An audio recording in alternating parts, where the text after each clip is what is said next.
For decades, the conventional wisdom in UK real estate was simple. An empty property costs very little to hold. You could wait out a slow market or pause a renovation without much consequence. In 2026, that math has changed. The shift started with the Leveling Up and Regeneration Act. This legislation handed local councils aggressive new financial powers, designed to force dormant houses back into the active housing supply. In 2026, keeping an inherited home or vacant rental off the market works as a high-stakes financial gamble. Passive ownership now triggers heavy, automated penalties that accumulate daily. Holding a dormant property has transitioned from a safe hedge into a compounding liability.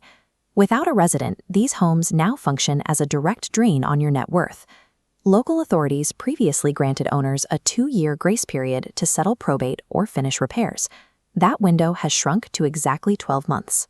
From day 366 onwards, most councils apply a 100% premium, doubling your standard bill. Properties empty for 5 years face a 200% premium, and at 10 years, a 300% premium, quadrupling the original tax. To put that in perspective, a standard property can accrue over £25,000 in tax premiums over 5 years.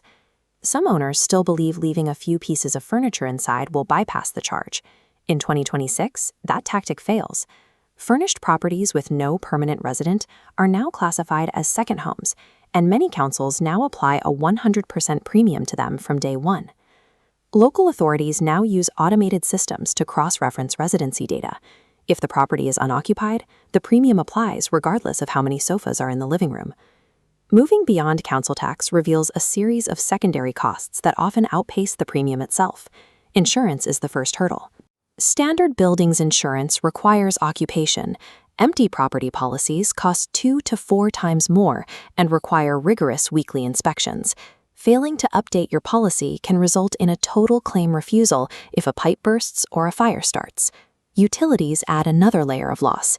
Even with the power and water turned off, annual standing charges for a vacant home run into the hundreds of pounds before a single unit of energy is consumed. Then there is physical decay, or maintenance drift.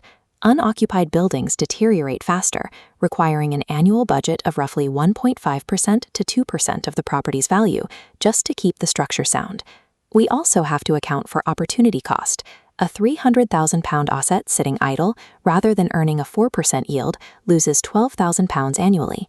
Tallying tax, insurance, maintenance, and lost yield, that vacant property generates a total annual loss of £25,000 to £30,000. These figures make waiting for the market an expensive strategy. Protecting your capital requires choosing one of 4 active paths. First, sell immediately. Accepting a £15,000 discount to secure a quick sale often saves more money than holding the property for another 12 months of taxes and upkeep. Second, let the property.